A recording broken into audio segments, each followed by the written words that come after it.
어린이들에게 한 가지 물어보면서 오늘은 설교를 시작합니다. 어린이들은 제 질문을 잘 듣고 답이 무엇인지 말씀해 보세요. 이것은 무엇입니까? 이것은 동물입니다. 이것의 등은 회색이거나 녹색입니다. 이것의 몸의 옆쪽에는 검은 무늬가 있습니다. 아직 모르시겠죠? 조금 더 들어보세요. 이것은 주위의 상태에 따라 몸의 색깔이 변합니다. 이것은 작은 동물입니다. 이것의 발가락 끝에는 빨판이 있어서 나무에 올라갈 수도 있습니다. 아직 잘 모르시겠나요? 그러면 한 가지 더 말씀드리면 알 수 있을 거예요. 이것은 비가 오려고 할 때 몹시 운답니다. 그래도 모르는 것 같아요. 팔짝 뛰기도 합니다. 이제 뭡니까? 그렇죠. 예. 개구리인데 보통 개구리가 아니고 청개구리입니다. 사전에 있는 뜻입니다. 어릴 때 저는 조금 시골인 곳에 살았던 덕분에 청개구리를 아주 많이 봤습니다. 제가 보기에는 청개구리가 개구리 중에서 가장 귀엽고 예쁩니다. 그런데 안타깝게도 청개구리에 대해 전해 내려오는 잘못된 이야기 때문에 청개구리는 부모님 말씀을 안 듣는 나쁜 개구리로 알려져 있습니다. 그리고 청개구리라는 말이 사람에게 붙어서 저 사람은 청개구리야 이렇게 말하면 이거 하라면 저거 하고 저거 하라면 이것 하는 말 안 듣는 사람의 별명이 되었습니다. 국어사전 제가 갖고 있는 민중국어사전을 참고로 하면 청개구리 이렇게 표현합니다. 매사에 모든 일에 엇나가고 엇먹는 언행을 사리에 맞지 않게 삐뚤어지게 하는 것을 엇먹는다고 그래요. 엇먹는 짓을 하는 사람의 별명. 오늘 본문의 내용을 보면 모세가 수많은 백성들 앞에서 청개구리에 대한 이야기를 합니다. 하나님께서 이거 하라 그러면 안 하고 하지 말라고 하면 하는 사람 청개구리에 대한 이야기입니다. 이 청개구리들이 누구였는가? 여기 모여서 모세의 말을 듣고 있는 이스라엘 백성들의 부모들이었습니다. 그 부모들은 이제 다 죽었습니다. 한 사람도 남지 않고 다 죽었습니다. 홍수에 떠내려가서 죽은 것이 아니고 광야에서 다 죽었습니다. 그 죽은 부모들이 청개구리 짓을 해서 그들은 물론이고 그들의 자녀들도 하나님께서 약속한 가나안 땅에 들어가지 못하고 약 40년간 광야에서 더 살아야 했습니다. 먼저 46절을 봅니다. 너희가 가데스는 광야에 있는 오아시스가 있는 장소입니다. 사막에는 군데군데 오아시스가 있는데 그런 한 곳입니다. 그 가데스에 여러 날 너희가 거하던 날수대로 거하였다. 이렇게 말씀합니다. 무슨 뜻이냐? 풀어 말하면 너희가 그렇게 청개구리 짓을 해서 너희가 겪은 바대로 가데스에서 오랫동안 가나안 땅에 들어가지 못하고 머물러 살 수밖에 없었고 본문 앞에 있는 40절의 말씀대로 하나님 명령에 따라 광야로 들어가서 돌아다니며 지금까지 살아왔다 하는 뜻입니다.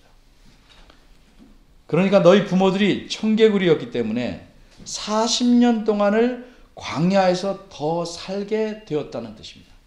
하나님 의도는 1년 정도에 들어가게 하시려고 했어요. 그런데 정확히 말하면 38년 반을 더 광야에서 헤매고 살았어야 합니다. 따라서 오늘 우리가 생각해 볼 문제는 두 가지입니다. 첫째는 바로 이때 그 자녀들에게 모세가 왜 과거의 이야기를 했을까?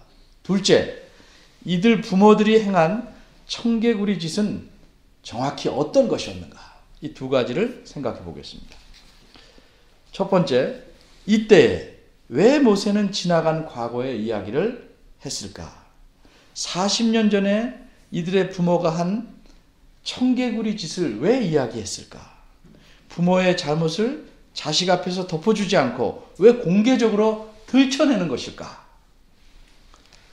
이것은 부모들을 흉보자는 것이 아니고 그 부모들이 행한 청개구리 짓이 끼친 영향이, 결과가 가나안 땅에 들어가지 못하게 했고 40년 동안 광야 생활을 더하게 만들 만큼 심히 큰 잘못이기 때문에 그런 잘못을 다시 너희는 되풀이하지 말라 하는 뜻에서 한 겁니다. 바꿔 말하면 모세는 부모들이 그때 한 일이 하나님을 얼마나 진노케 하였는지, 화나게 하였는지를 간간히 설명을 달면서 말합니다. 지금 이 자녀들은 다시 이제 가나안 땅에 들어갈 시점에 놓였습니다.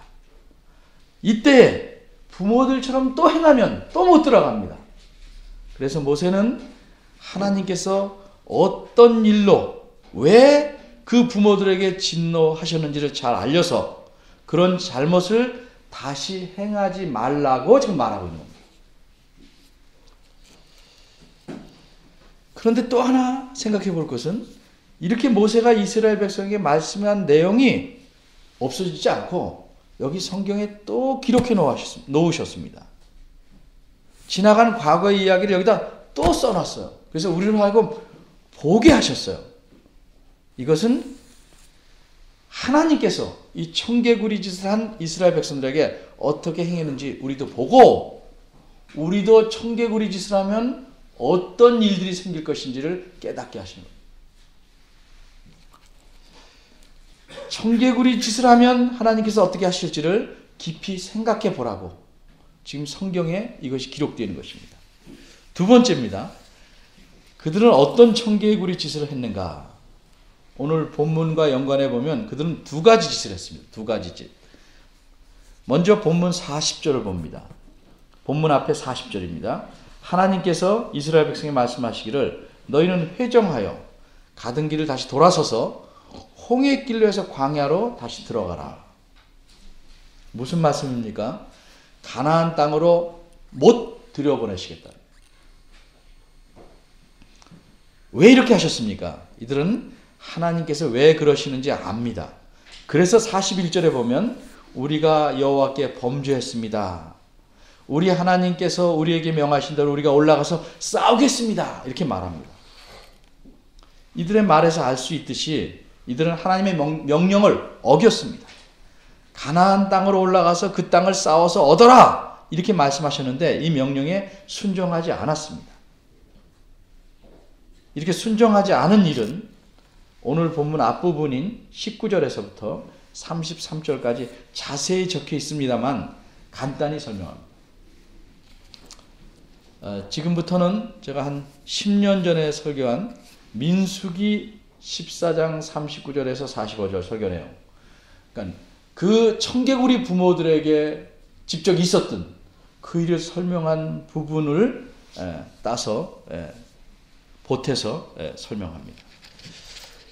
이스라엘 백성이 처음에 가나안 땅에 들어가게 됐을 때, 그 부모들이 들어가게 됐을 때 모세는 하나님 말씀대로 들어가서 차지하라 이렇게 말합니다. 그럼 그렇게 하면 됩니다. 그런데 이 말을 들은 백성들이 모세에게 나와서 제안을 합니다. 우리가 어느 길로 들어가야 좋을지 먼저 정탐꾼을 보내면 좋겠습니다. 그러자 모세는 그거 좋겠다. 그렇게 하자. 동의합니다. 그래서 정탐꾼을 한 지파에서 한 명씩 뽑아서 12명을 보내서 40일 동안 가나안 땅을 둘러보고 오게 합니다. 정탐을 마친 12명의 정탐꾼들 중에 이 땅은 너무 좋다. 하나님이 우리에게 주신 땅은 너무 좋아. 우리가 가서 얻으면 되겠다. 그들은 우리의 밥이다. 가서 얻자. 이렇게 말했습니다. 그렇게 말한 사람은 딱 두 사람입니다. 10사람은 거기 있는 사람들을 보니 우린 상대가 안 된다. 우리는 메뚜기와 같다. 우리는 그 땅을 얻을 수 없다. 불가능하다. 이렇게 말합니다. 그러자 이 말을 들은 10명의 말을 들은 백성이 밤새도록 울면서 하나님을 원망합니다. 그 원망을 해도 하나님이 웬만한 거 참습니다. 그런데 정말 생각조차 해서는 안 될 말이 원망에 들어 있었습니다. 그게 무엇일까? 이런 말입니다. 하나님께서 우리를 죽이시려고 우리와 우리 처자들을 원수의 손에 멸망시키려고 우리를 애굽에서 끌어서 이리로 데려오셨다는 말이에요. 부모님이 자기한테 조금 심하게 한다고 날 죽이려고 낳구나 이렇게 말하는 자식은 진짜 나쁜 놈입니다. 그거보다 더 심해요. 그런 자식들은 철이 몰라서 그런다고 하지만 이 사람들은 모든 걸 다 겪었습니다. 하나님께서 들으시기에는 도저히 견딜 수 없는 말입니다. 이들은 하나님이 홍해 바다를 갈라놓으실 때 건너온 사람입니다. 광야에서 아무것도 농사지을 수 없는 것에서 하늘에서 만나를 내려주시고 고기 먹고 싶다고 해서 메추라기를 보내서 먹이셨어요. 물도 먹이셨어요. 하나님의 은혜로 살았어요. 이렇게 광야에서 지금 1년이 넘도록 건강하고 튼튼하고 재밌게 살아왔어요. 그런 가운데서도 그들은 하나님을 계속 속상하게 했습니다. 하나님을 계속 시험했습니다. 그러고도 모자라서 이번에는 차마 생각조차 하지 않아야 할 말을 입에 담아서 하나님을 원망합니다. 그래서 하나님은 이들에 대해서 이렇게 말씀합니다. 그동안 너희들이 나를 10번이나 넘게 시험하고도 이제는 그것도 모자라서 내게 원망을 퍼붓는구나. 너희들이 잡힌다고 걱정하는 너희의 자녀들, 어린아이들은 가나안 땅에 들어가게 내가 할 것이다. 20세 이하의 성인이 아닌 자녀들은 다 들어갈 것이다. 그런데 너희는 못 들어간다. 나를 못 믿고 내게 원망했고 심지어 내가 해온 모든 선한 일들을 다 부정했기 때문에 너희는 못 들어가고 그 대신 다시 홍해길을 통해서 홍해 가는 길로 들어가서 광야로 가라. 왔던 길로 되돌아가라. 이 말을 듣고 이스라엘 백성은 밤새 슬피 울었습니다. 그러더니 좀 정신을 차린 것 같아요. 41절에서 보는 대로 이들은 모세에게 말합니다. 우리가 범죄했습니다. 이제는 우리가 여호와께서 약속하신 저 산으로 올라가겠습니다. 그렇게 말하고는 모든 사람이 무기를 허리에 차고 떠날 준비를 합니다. 이게 참 고친 것 같아서 좋은 모습 같아요. 그런데 이들의 행동에 대해서 모세는 이렇게 평가합니다. 41절 끄트머리입니다. 그들은 경솔히 산지로 올라가려고 했다. 여기서 경솔이라는 말은 좀 품사를 말하면 우리말에서는 부사입니다만 원어에서는 동사입니다. 쉽게 생각했다 하는 뜻입니다. 사실 1000m나 되는 높은 산을 등반하는 것도 그렇게 쉽지는 않습니다. 그런데 이들이 그 높은 곳에 올라가서 해야 되는 일은 그 꼭대기에 가서 깃발을 꽂는 일이 아닙니다. 그것에 올라가면 오기만 해라. 쳐부시겠다고 다짐하는 가나안의 거대한 사람들이 요새를 만들고 꽉 지키고 있습니다. 난공불락의 요새가 그 산 위에 있습니다. 그 사실을 알기에 이제껏 올라가면 죽는다고 난리를 쳤습니다. 근데 이제는 올라가는 일을 쉽게 생각합니다. 올라가라고 하나님 말씀할 때는 못 간다. 우린 가면 다 죽는다. 그래서 안 가겠다. 하던 사람들이 청개구리 짓을 합니다. 가지 말고 광야로 가라 하니까 올라가겠다. 쉽다. 이렇게 말. 저희가 범죄했습니다. 그러니 다시 기회를 주실 수 있겠습니까? 라고 묻는 정도가 아니라 우리가 범죄했다고 인정했으니 이제 올라가겠다. 이렇게 통보한 겁니다. 왜 그랬을까요? 뭐 달라진 것이 있습니까? 없습니다. 그 사람이 그 사람입니다. 어제까지 하나님을 못 믿던 사람이 오늘 갑자기 올라가는 일이 쉽다고 여길 때는 두 가지 가능성밖에 없습니다. 하나는 하나님을 이제 분명히 믿게 되었던 거나 아니면 허파의 바람이더라고요.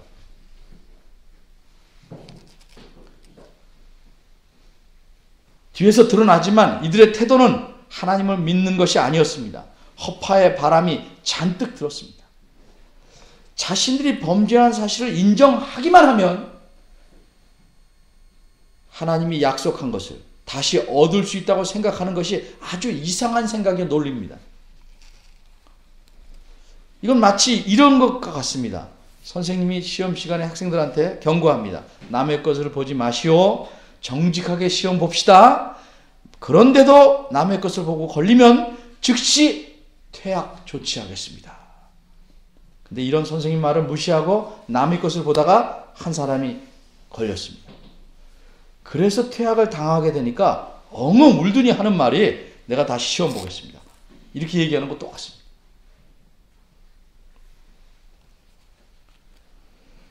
이 사람은 퇴학을 당해서 다시 시험을 볼 응시할 자격조차 없습니다. 그런데 빡빡 우기고 다시 혼자 시험을 봅니다. 선생님은 허락도 안 하는데 자기 혼자 전에 써냈던 시험지를 다시 지우고 혼자 시험을 봅니다. 우습지 않아요? 웃을 수 없는 우스운 일입니다. 울기만 하면 모든 게 다 원상복구됩니까? 수많은 백성들이 함께 울고 밤새 울면 그것이 참된 회개의 표시가 무조건 됩니까? 이들의 태도를 보고 하나님께서는 모세에게 자신의 뜻을 전하셨습니다. 사람은 속아도 하나님은 속지 않습니다. 42절입니다. 뭐라고 말씀하셨어요? 올라가지 말라. 싸우지도 말라. 그 이유는 하나님 자신께서 그들 중에 너희들 중에 있지 않으시다는 겁니다. 그래도 너희가 올라가면 패할 수밖에 없다고 하십니다. 우리말 성경에는 너희가 대적에게 패할까 하노라 이렇게 표현되어 있어서 혹 이길 수도 있고 패할 수 있다 이렇게 보이기도 합니다만 그런데 전혀 아닙니다. 이 말씀의 원문을 직역하면 그러면 즉 내 말대로 따라 행하면 너희는 패하지 않으리라 하는 말씀입니다. 이 말씀의 의미는 뭐예요? 내 말을 안 듣고 올라가 싸우면 반드시 패하고 내 말을 들으면 패하지 않는다 이런 뜻입니다. 올라가면 무조건 패합니다. 왜? 이들은 상대가 안 됩니다.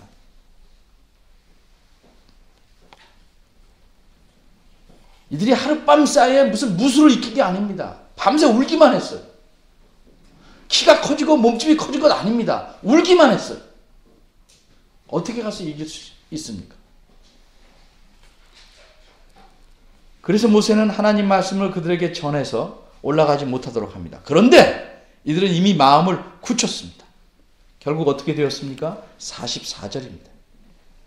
가나안 사람들이 잘 올라왔다. 마주 나와서 벌떼처럼 공격합니다. 여러분 벌떼에게 쫓겨왔습니까? 아 무섭습니다. 저는 그거 한번 봤습니다. 이스라엘 백성은 밀리고 밀려서 수십 리를 쫓겨갑니다. 혼쭐나게 공격을 당하고 꽁지가 빠지도록 도망했습니다. 당연히 사상자가 엄청 많았습니다. 대참패였습니다. 이들이 이런 참패를 겪고 어떻게 했습니까? 45절입니다. 돌아와서 쫓기다가 다시 가데스로 돌아와서 여호와 앞에서 통곡합니다. 밤새 통곡하고 난 뒤에 제 마음대로 올라가서 싸움을 하려다가 하지도 못하고 패배해서 다시 돌아와서 또 통곡합니다. 청개구리가 비 오는 날 마구 우는 것처럼 그렇게 통곡합니다. 하나님 말씀을 안 듣는 것 청개구리 같죠? 밤새 통곡하고 또 통곡하는 청개구리 같습니다. 그런데 여호와 하나님은 이들의 통곡을 어떻게 보십니까? 사람이 울면 마음이 약해지는데 하나님은 안 약해집니다. 45절 후반절에는 같은 의미의 표현을 두 번 말합니다. 왜? 강조하려고. 뭐라고 말씀했습니까? 너희가 바르게 그렇게 통곡했으나 여호와께서 너희의 소리를 듣지 않으셨다. 여호와께서 너희에게 귀를 기울이시지도 않았다. 무슨 뜻이에요? 너희를 전혀 불쌍히 여기지 않으셨다. 그렇게 너희가 울면서 통곡하면서 하소연하고 간구해도 아예 귀를 막으시고 듣지 않으셨다. 그런 뜻입니다. 하나님께서 왜 이렇게 매몰차게 이스라엘 백성을 외면하셨습니까? 43절에서 그 이유를 찾을 수 있습니다. 43절은 역시 45절처럼 이들이 하나님 말씀에 순종 안 했다는 사실을 강조하려고 같은 의미의 표현을 두 번 말합니다. 너희가 듣지 아니했다. 너희가 여호와의 명을 거역했다. 이게 두 번 말합니다. 근데 여기서 거역했다는 말은 단순히 말을 듣지 않았다는 정도가 아니고 반역했다는 강한 의미입니다. 반역했다. 거역보다 반역이 얼마나 강합니까?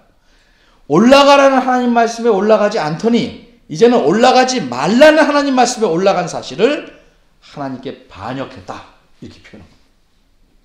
그만큼 이 부모들의 청개구리 짓은 하나님에게 엄청난 죄를 범한 것이고 하나님의 진노를 유발한 겁니다. 하나님께서는 분명히 함께 하시지 않겠다고 말씀했습니다. 그리고 그런 사실을 확실히 드러내기 위해서 이 일이 일어난 민수기 14장 44절에 보면 하나님의 언약궤는 그 진을 떠나지 않습니다. 물론 모세도 떠나지 않습니다. 그런데 하나님의 언약궤와 모세는 놔둔 채 지네들끼리 올라갑니다. 왜 이렇게 올라갔을까? 오늘 본문 43절 후반절 이렇게 말합니다. 천자히 산지로 올라갔다. 여러분 아는 대로 우리말에서는 올라갔다 하는 동작을 말하는 동사가 하나입니다. 천자이란 말은 부사로 맨 앞에 나와 있습니다. 그런데 원문에서는 동사가 두 개 나옵니다. 직역하면 이렇습니다. 그런데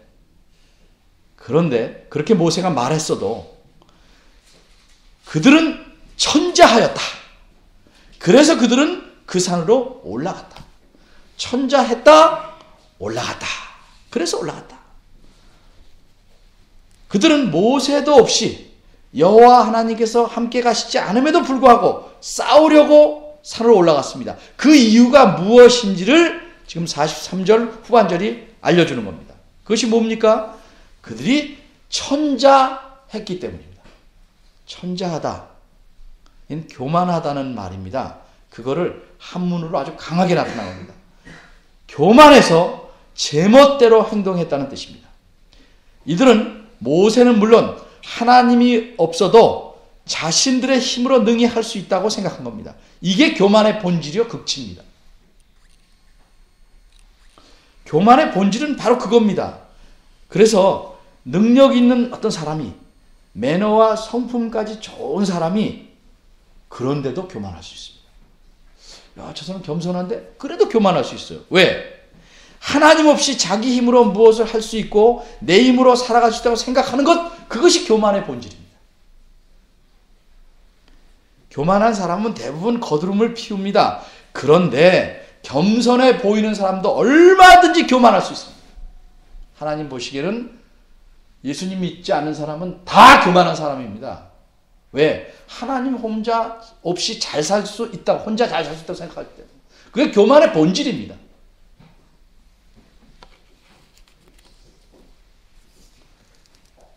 그러면 왜 하나님께서는 이들과 함께 하시지 않는 것인가? 그 근본적인 이유. 그건 무엇일까?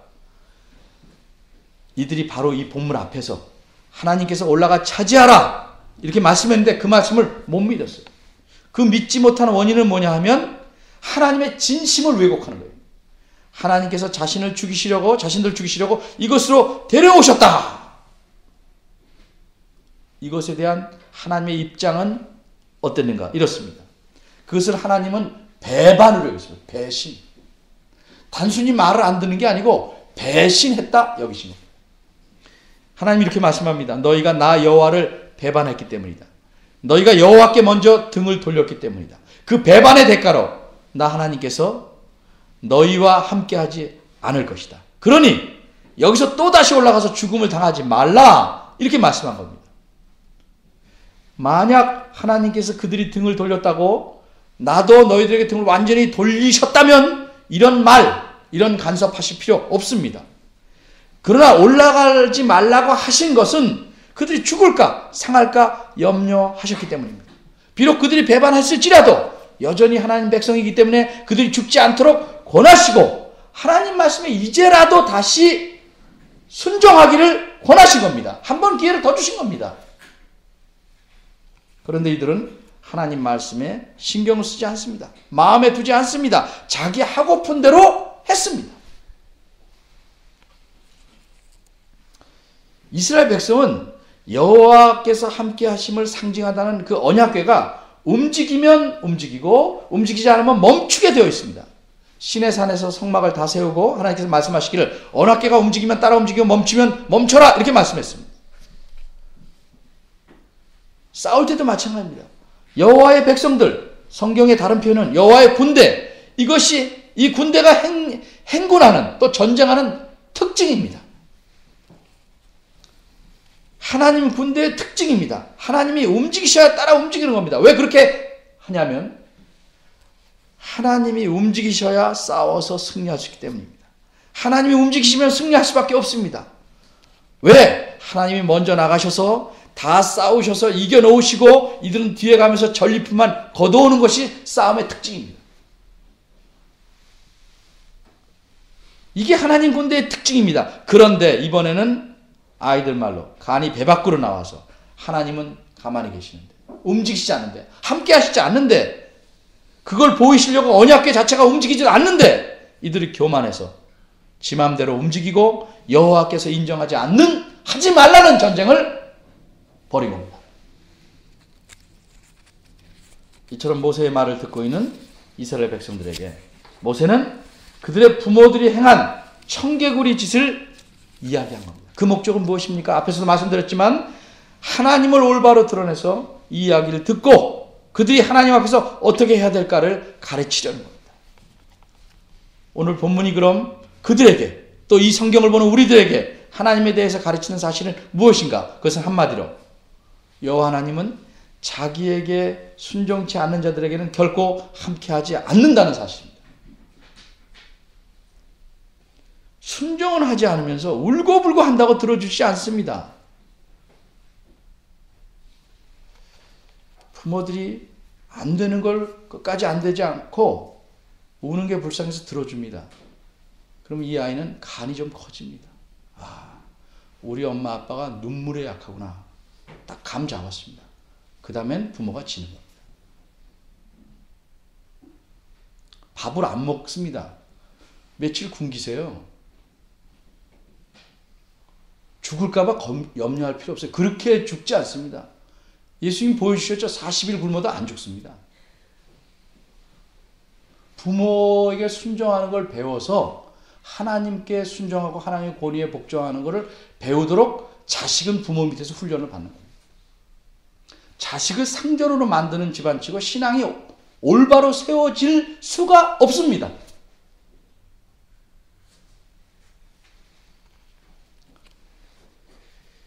하나님은 청개구리가 아무리 울어도 절대 그 말 듣지 않습니다. 울고불고 난리를 쳐도 하나님은 까딱도 않습니다. 하나님은 청개구리들과는 결코 함께하지 않습니다. 그럼 여러분 이렇게 묻습니다. 신약시대에는 구약시대와는 좀 다르지 않습니까? 모든 믿는 자들과 하나님이 함께 하시자고 하시지 않습니까? 맞죠. 함께 하십니다. 그러니까 제가 표현을 좀 정확히 고쳐서 맞습니다. 함께 하실지라도 비유적으로 말해서 한 발을 빼고 계십니다. 부모들도 그러죠. 옆에 있어도 연줘서 가르쳐야겠다 그러면 어려움 당하는 걸 놔두죠. 그래야 배우니까. 애들이 넘어집니다. 바로 어릴 때는 일어날 힘이 없는 애들은 바로 가서 세워주죠. 일어날 힘이 있으면 놔두죠. 아이들 어떻게 웁니까? 우리도 딱 그래봐서 알잖아요. 어릴 때. 딱 울다가 보고 있으면 더 울고 없으면 툭툭 하고 일어납니다. 우리도 다 그랬어요. 우리도.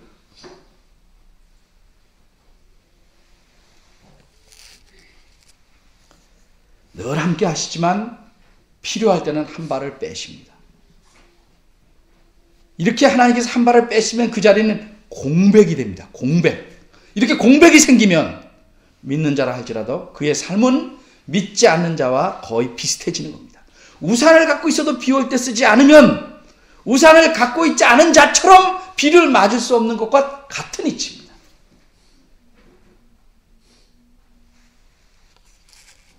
하나님을 허수아비로 만드는 겁니다, 여러분들이.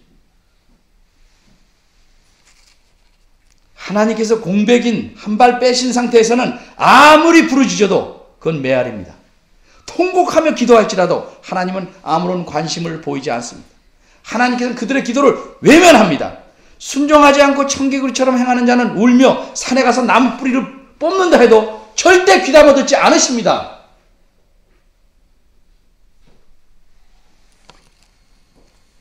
하나님 말씀에 따르는 복종에는 세 종류가 있습니다. 세 종류. 마치 운동에 먼저 비유하겠습니다. 운동을 왜 하냐? 첫 번째는 어쩔 수 없이 합니다. 어쩔 수 없이. 왜? 이거 운동 안 하면 혈압이 올라가니까. 이거 운동 안 하면 의사가 죽는다고 했으니까. 죽을까봐 겁이 나서 합니다. 두 번째, 왜 운동하냐? 그건 아니지만 운동하면 날씬해지고 기분도 좋고 이렇게 자기의 유익을 위해서 운동합니다. 이거보다 낫죠. 세 번째는 운동만 하면, 그게 더 중요한 게 운동만 하면 살아있는 것 같아. 운동만 하면 기쁨이 넘쳐. 이래서 운동합니다. 그러니까 어떤 사람 하잖아요. 좋아하면 못 말려. 이렇게 말. 하나님께 복종하는 것도 세 가지입니다. 강제적인 복종. 하나님 하랬으니까 안 하면 또 뒤통수 치시겠지. 그러고 합니다. 네. 두 번째는 계산적인 복종입니다. 뭐 복 주신댔지. 그거 하나님 약속 지키지. 이렇게 하면 이거 받겠구나. 계산합니다. 첫 번 거보다 낫지만 세 번 거보다는 아주 못합니다. 그 다음에 우리가 해야 될 복종은 자발적 복종입니다. 이건 하나님께서 뭐 주시는 걸 계산하는 게 아니고 그분에게 복종하는 것이 그냥 기쁨이에요. 아주 어릴 때 그렇게 해요, 애들이요. 엄마가 좋아하니까 하는 거예요. 엄마가 좋아하니까.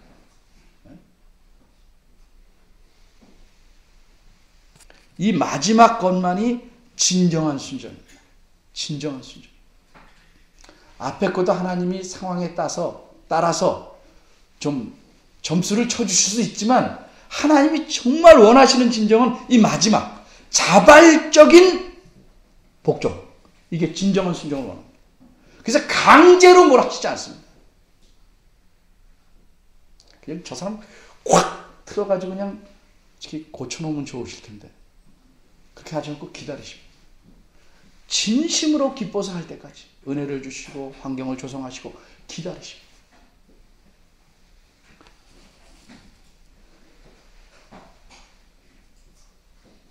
정말 그런데 우리가 이렇게 자발적 순종을 잘 못해요. 네. 계산적인 순종도 못해요.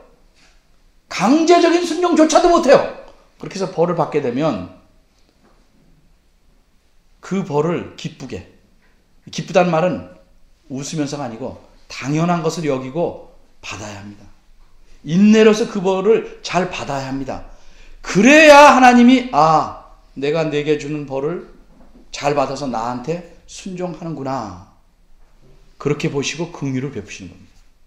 하나님께서 벌을 주시는 게 가혹한 것이 아니고 그것이 하나님의 은혜의 수단입니다. 그것을 통해서 하나님은 우리를 바로 세우시고 그것 이후에 준비되어 있는 많은 것들을 주시려고 일단 벌을 주십니다. 근데 그거 안 받으려고 내가 회개했으니까 울었으니까 나 벌 이제 안 받아도 되죠? 이거는 회개일 수가 없는 겁니다. 왜?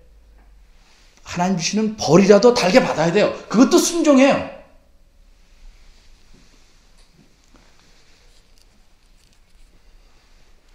여러분 하나님의 뜻에 얼만큼 순종해야 될까? 우린 그리스도를 잘 봅니다. 예? 하나님께 무슨 죄를 그리스도께서 범하셨습니까? 죄가 없으셨어요. 회개할 것이 있습니까? 당연히 없죠. 그 그리스도께서 자기 삶 속에서 하나님께 순종하지 않은 일이 있었습니까? 전혀 없습니다. 그러나 그리스도께서 십자가에 달리시기 전에 겟세마네 동산에서 기도하면서 뭐라고 하셨어요? 정말 인간적으로는 십자가에 달려 죽는 것, 그 고통을 잘 아십니다. 그래서 땀방울이 핏방울이 되도록 3번씩 피가 마르게 기도하십니다. 하나님께는 모든 것이 가능합니다. 제발 이 잔을 내게서 옮겨 주옵소서. 마지막에 뭐라고 그러십니까? 그러나 제 뜻대로 마시고 하나님 뜻대로 하옵소서. 하나님 뜻에 맡깁니다. 회개할 것도 하나도 없는 그리스도께서 하나님의 뜻에 순종합니다. 왜? 모든 죄인들을 죄악에서 건져내시고 구원하시고. 인간적으로 그 일이 정말 힘들고 비참하고 정말 고통스러운 일이지만 하나님 뜻에 자신의 목숨까지 내맡기면서 순종하십니다. 그리고 하나님은 그런 그리스도를 주셔서 우리를 위해 구원을 마련한 겁니다. 그런데 이 땅에 사는 우리들이, 인간들이 벌을 당하는 것은 그리스도같이 살기 때문에 그런 거 아닙니다. 우리들이 마땅히 받아야 될 벌을 받는 겁니다. 우리 안에 죄악의 찢기들을 걸러내기 위해서 벌을 주는 겁니다. 우리를 깨끗게 하기 위해서. 때로는 애매하게 보이는 고난도 오게 되는 것입니다. 그것이 하나님 뜻이라면 우린 받아야 합니다. 그런데 신앙생활하는 사람 중에서 깡패 같은 사람이 있어요. 조폭 같은 수법으로 하나님께 대항합니다. 잘못하고도 이렇게 말합니다. 그렇게 너무 따지시면요, 난 못 삽니다. 그렇게 따지시면 나는 쓰러집니다. 그럼 누구 손해입니까? 하나님 손해 아닙니까? 이렇게 대듭니다. 깡패 수법입니다. 그런 거 가르치는 목사들 많아요. 왜 그런 나쁜 수법을 가르치는지 모르겠어요. 하나님께서 벌을 주시면 그것에 해당한 만큼 주면, 정확하게 주면 우리 다 죽어요. 조그만 죄 하나도 그 벌은 죽음입니다.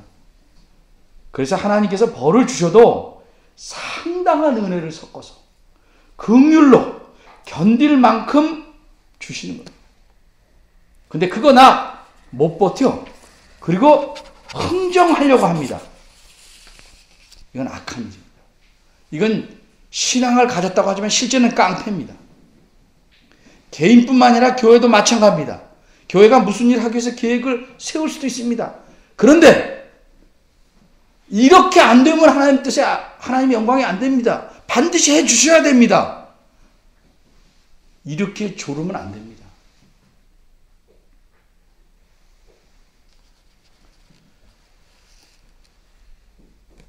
하나님 뜻대로 하지 않을 때는 하나님께서 발을 빼십니다. 그래서 공백이 생깁니다.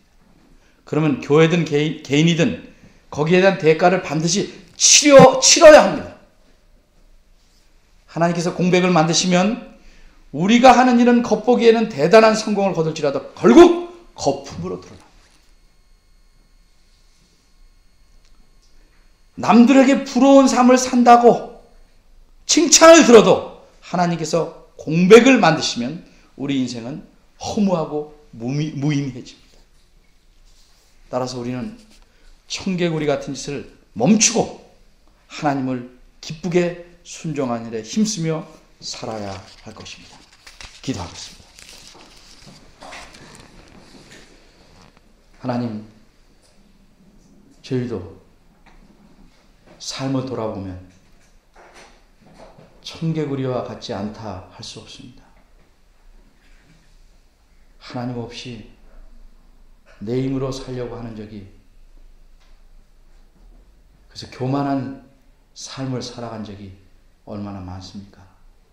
우리 마음속에도 여전히 교만이 움직이고 있고 청개구리의 특성이 띄고 있습니다. 저희들 긍휼히 보시고 하나님의 말씀에 도전하거나 반항하지 아니하고, 때로는 그 뜻을 모른다 할지라도 주의 말씀을 깨달아서 하나님 뜻에 맞을 경우에는 기쁘게 순종하는 하나님의 자녀들 되게 하시옵소서. 우리가 이 땅에 살 때 하나님께 영광을 돌리기 위해서 사는 것이고, 그렇게 하는 것은 하나님께 기쁘게 순종하는 길이 최선입니다. 저희들을 긍휼히 보시고 이런 마음을 만들어 주시고 자라나게 하시옵소서. 저희들이 이렇게 하나님께 순종하는 모습을 통해서 자녀들이 배우게 하시고 우리 다음 세대도 하나님께 잘 순종하는 세대로 자라날 수 있도록 은혜 주시옵소서. 이 은혜를 잘 누리게 하시옵소서. 예수님의 이름으로 기도합니다. 아멘. 다 같이 일어나서 손 드시겠습니다.